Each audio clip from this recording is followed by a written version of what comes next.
Duvall. Yeah. They were going to show this one too. Oh, really? Oh yeah. Yeah, well, Only in Europe that it will was tie on fire. into one of the questions Yeah. I was going to ask you. Kind of So- similar. Shooting a long shot. Oh, some two shots. Okay, so you can just talk about anything. He's just getting editing Yeah. shots now. So now, were you always from? You're not from here. Yeah, yes, I was not born in Yeah. Texas, Where's your but home? all my professional life has been Yeah. spent here. Where you from originally? Indiana, Indiana. yes.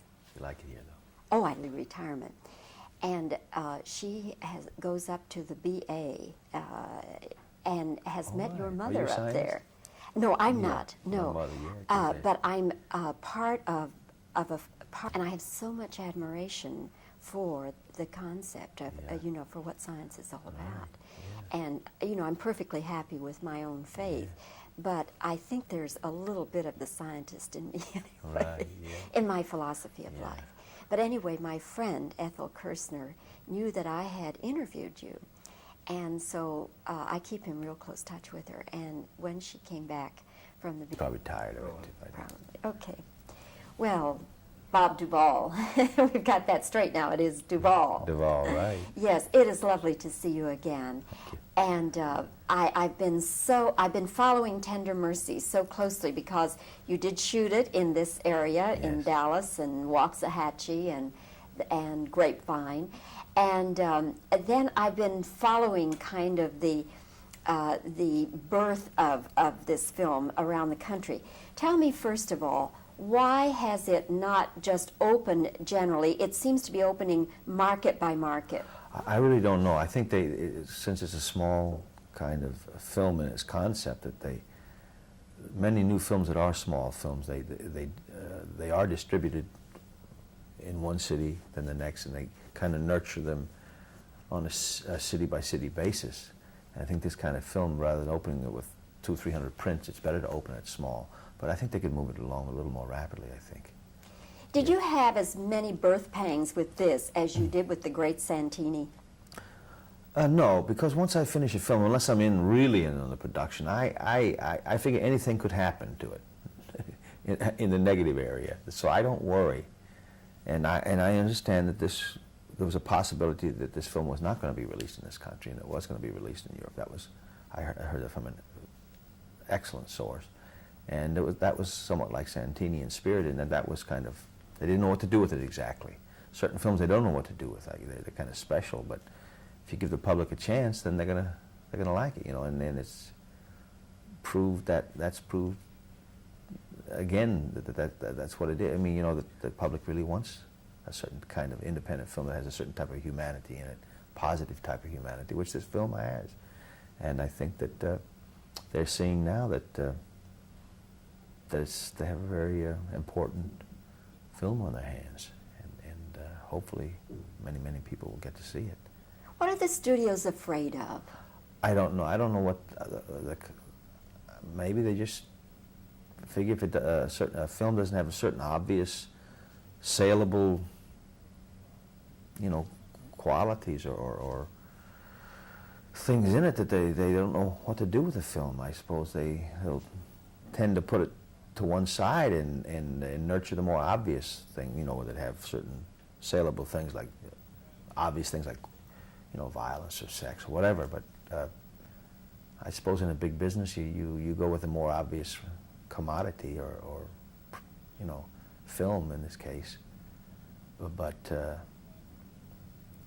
I don't know why you would think that there wouldn't be a very specific and important market for a film like this, which there obviously is. Well, you showed them with Santini, and from everything I hear, I think Tender Mercies is... Oh, you haven't seen it yet? No, I will see it tonight. It's a lovely film. It's one of the most beautiful films I've ever been in. It's really a wonderful film. A lot of humanity, deep humanity in it, I think. Did you pattern your character after any particular country singer? No, I didn't. When we were doing it, George Jones, I heard, said it was patterned after him, which it really wasn't, although it kind of is by chance.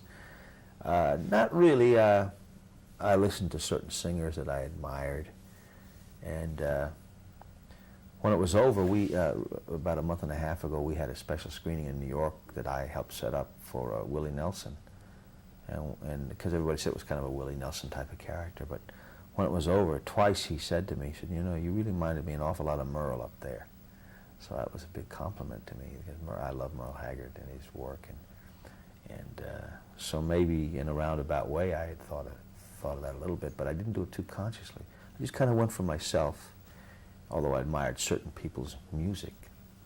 You do all your own singing, right? Yes. Yes, I made sure that in the contract that was, you know, sometimes they'll come in and, put somebody else's voice, but I wanted to make sure, that was one of the reasons I wanted to do that. I've always wanted to play a country western singer. But you've never sung before, have you? Oh, yeah. Professionally? Well, no, not really. But my brothers are both professional singers. One sings with the Milwaukee Opera Company. One sings in Washington with the Gridiron Press Club every year for the president.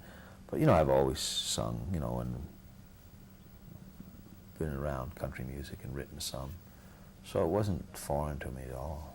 Because since I was 12, I've listened to it and liked it.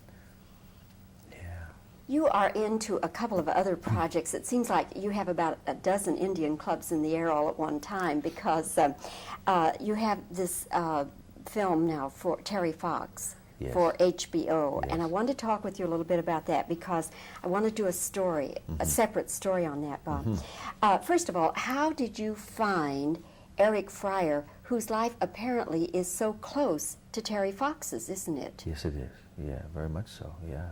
Well, they found him to play the part, which I think is very good, because he can understand the problems of the script of that character, because he's been through most of them.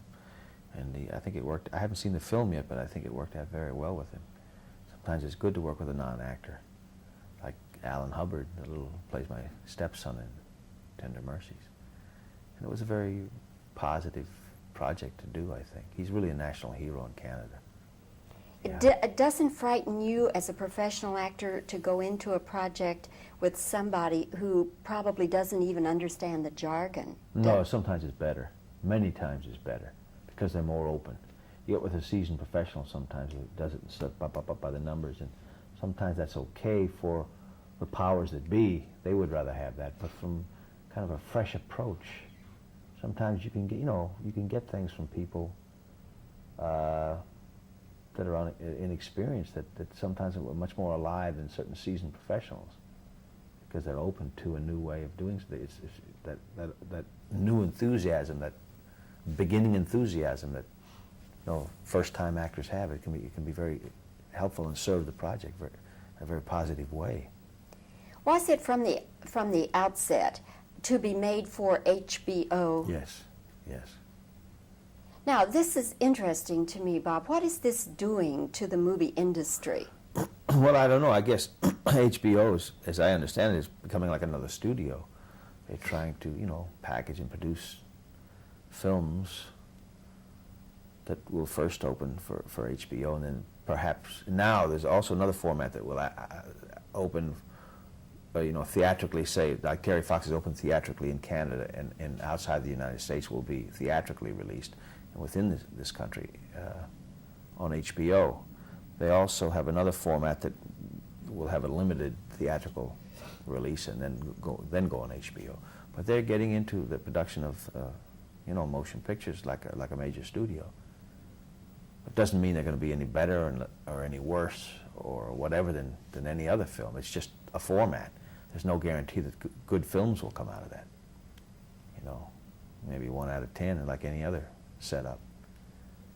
Do you have any particular feelings about it? In other words, if you have a film and it could go either way, yeah. Would you pick theatrical, or would you pick? I'd pick theatrical.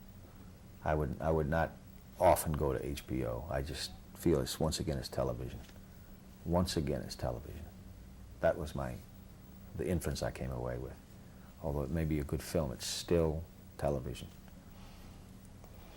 You have now another project, Angelo, My Love. Right, yeah. And I've seen you on television talking about it with the little boy. Yeah. And I don't know that much about gypsy life. I'm kind of like when you were talking with David Letterman, so much of what we hear about gypsies is not terribly flattering. And right. So I wonder if you feel that that can work against the film? In other words, do you think that there are people who will say, I don't want to see a film about... Sure, a lot of people will, but once again, like, it was wonderful a film as a Godfather 1 and Godfather 2. It was a romanticized version of that ilk of people, of that segment of the Italian-American population, and romanticized. I didn't try to romanticize what Angelo, my love, and yet on the other hand, I didn't try to make an indictment of a culture. I wanted to show it from a little boy's point of view.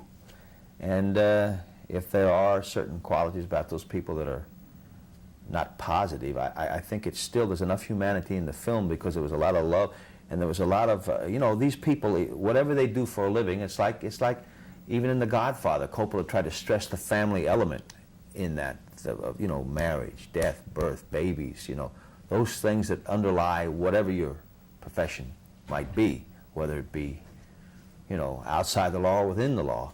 And with the Gypsies, these are the things we tried to emphasize from a little boy's point of view. And once again, dealing with these people as non-actors, it was, for the most part, heaven. I mean, we got things on film that you're just never going to get from even good professional actors. We had one professional actor in it, and he had to be very good to keep up with them because they are excellent, excellent actors. I'd seen a European film where they mixed actors with Gypsies.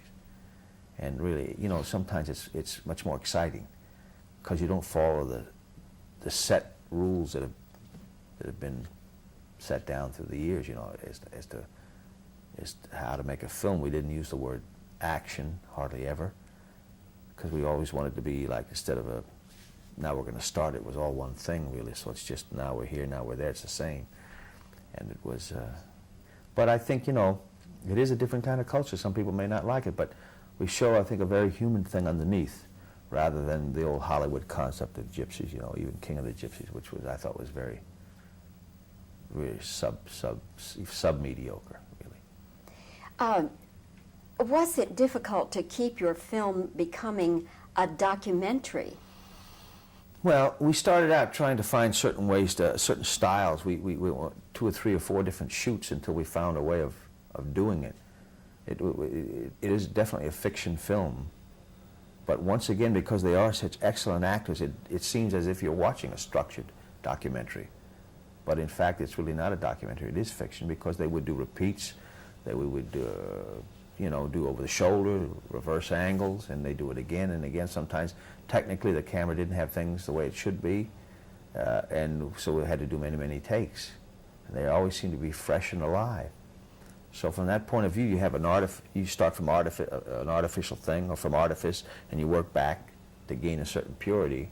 While as if you shoot just purely a documentary, you shoot accidents as they happen. But these were definite setups. But it was very fascinating working. It helped me with my acting to watch these people just talk and listen and talk, which is really the beginning and the end of acting, I think. To keep that simple, direct truth, kind of. That's fascinating that you, Robert Duvall, such a distinguished actor, would say that you learned from these amateurs. Absolutely. The little boy did a take one day, did it 3 times, very emotional. And my wife, who was the producer, Gail Young, she came over and said, "Bobbie, he's better than you are." I mean, he did a take that was so wonderful, And I said, Olivier should watch this. From what I've seen of Olivier's work lately, he should watch this. I find it very dead.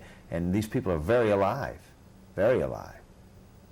Maybe not be everybody's cup of tea, but it opened in New York last week, and I didn't think it would get the reception it did from the press. I thought maybe certain peers would like it.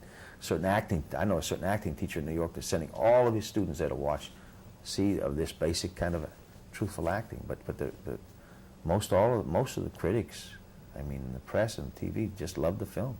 It's a very alive kind of thing. So we feel good about that. The first day we were 3rd to Gandhi in tickets. First day, in a little teeny theater. And even with that, 60 Gypsies sneaked in free, passing tickets back and forth. Well, this may start a whole new thing now where young people will say, I'm not going to acting school, but Well, I think you should go, but you know, I mean, I work with them. I work with them closely to different exercises, improvisations. Same way I worked some with Alan Hubbard from Paris. Who, in fact, I put little Alan Hubbard on the phone long distance with the Gypsy boy, and that little East Texas accent with that Gypsy accent, long distance. It was funny. I bet. Yeah, yeah. Well, congratulations on Tender Mercies Thank you. on all your projects, Bob. Is this now the thing that you're going to be into, doing your own projects, Well, or will you mix it up? as a director, only every few years. Yeah, I'm trying to generate more business for myself rather than just receiving.